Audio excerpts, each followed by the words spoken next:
আজি কাৰ্বি আংলঙৰ গোটেই ঘটনা প্ৰবাহক লৈ কাৰ্বি ৰাইজৰ প্ৰতিনিধি মণ্ডলৰ সৈতে ৰাজ্য চৰকাৰ আৰু কাৰ্বি আংলং স্বায়ত্ত শাসিত পৰিষদৰ এখন ত্ৰিপাক্ষিক বৈঠক অনুষ্ঠিত হয়।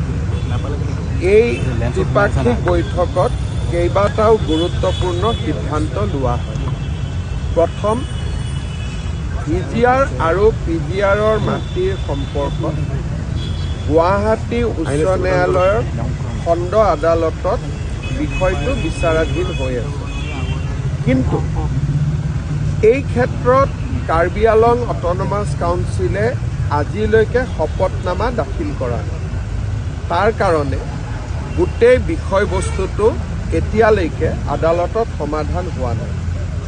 আজিৰ আলোচনাত এটা সিদ্ধান্ত লোৱা হ'ল যে কাৰ্বি আংলং স্বায়ত্তশাসিত পৰিষদে 5 জানুৱাৰীৰ আগতে আদালতত শপতনামা দাখিল কৰিব আৰু কাৰ্বি ৰাইজেও আদালতত এটা পক্ষ হৈ তেওঁলোকেও আদালতৰ সন্মুখত নিজৰ দলিল ৰাখিব। ৰাজ্য চৰকাৰেও আদালতক অনুৰোধ কৰিব যে যিহেতু বিষয়টো স্পৰ্শকাতৰ, খুব সোনকালে ইয়াৰ ৰায়দান কৰিব লাগে, যাতে আদালতৰ ৰায়দান অনুসৰি আমি ব্যৱস্থা হাতত ল'ব পাৰোঁ। খেৰণিৰ ভিজিআৰ পিজিআৰত যিমানবিলাক চৰকাৰী কাৰ্যালয় আছে, সেই কাৰ্যালয়সমূহ আমি ভিজিআৰ পিজিআৰ এলেকাৰ পৰা আমি উঠাই লৈ আহিম আৰু ভিজিআৰ পিজিআৰৰ বাহিৰলৈকে লৈ যাম। তৃতীয়তে, খেৰণিত ভিজিআৰ পিজিআৰৰ খালী মাটি 8,000 বিঘা আছে। এই 8,000 বিঘা খালী মাটি কাউন্সিলে ফেন্সিং কৰিব আৰু বনানীকৰণ কৰিব, যাতে ভৱিষ্যতে কোনেও তাত দখল ল'ব নোৱাৰে। যিজন ব্যক্তিৰ পুলিচৰ গুলীচালনাত মৃত্যু হ'ল, কাউন্সিলে তেখেতক এটা চাকৰি দিব। ৰাজ্য চৰকাৰে অতিৰিক্তকৈ 10 লাখ টকাৰ ক্ষতিপূৰণ দিব। ভিজিআৰ পিজিআৰ মাটিত যিমান ট্ৰেড লাইচেঞ্চ ইছ্যু হৈছে, কাউন্সিলে আটাইবোৰ ট্ৰেড লাইচেঞ্চ কেঞ্চেল কৰিব, যাতে কোনেও তাতে ইলিগেলি ভৱিষ্যতে ট্ৰেড লাইচেঞ্চ ল'ব নোৱাৰে। ইয়াৰ উপৰিও কাৰ্বি আংলঙৰ ভিজিআৰ পিজিআৰৰ মাটিক বাদ দিও বিভিন্ন ডিপাৰ্টমেণ্টৰ মাটিও মানুহে এনক্ৰ'চ কৰি থৈছে। ইৰিগেশ্যন, ছইল কনজাৰ্ভেশ্যন ডিপাৰ্টমেণ্টৰ মাটিও এনক্ৰ'চ কৰি থৈছে।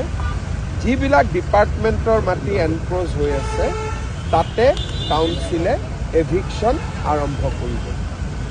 অহা 17 জানুৱাৰী আমাৰ দ্বিতীয়লানি আলোচনা আৰম্ভ হ'ব। তেতিয়ালৈকে হাইকোৰ্টৰ পৰাও আমি এটা সুবিচাৰ পাম বুলি আশা কৰিছোঁ। এই আলোচনাখিনিৰ উপৰিও কাৰ্বি আংলঙৰ কাউন্সিলৰ কেইবাখনো rules, conduct of election rules, land alienation rules আদি বিভিন্ন ৰুলছ ৰাজ্য চৰকাৰৰ বিচাৰাধীন হৈ আছে। এই ৰুলছ আৰু আইনবিলাকো ৰাজ্য চৰকাৰে সোনকালে অনুমোদন দিয়াৰ ব্যৱস্থা কৰিব। আজি এই গোটেইখিনি আলোচনা হ'ল, আৰু বহুখিনি কথা আলোচনা কৰিব বাকী আছে। 16 বা 17 জানুৱাৰীত আমাৰ দ্বিতীয়লানি আলোচনা আৰম্ভ হ'ব। চাওক, মই ইয়াতে তৃতীয় পক্ষ বা দ্বিতীয় পক্ষৰ কথা নকওঁ। এই গোটেই ঘটনাটোৰ লগত এইটো এনেকুৱা নহয় যে এইটো কিবা দুটা গোষ্ঠীৰ সংঘৰ্ষ। ইয়াৰ লগত বহুদিনীয়া অমীমাংসিত কিছু প্ৰশ্ন জড়িত হৈ আছিলে।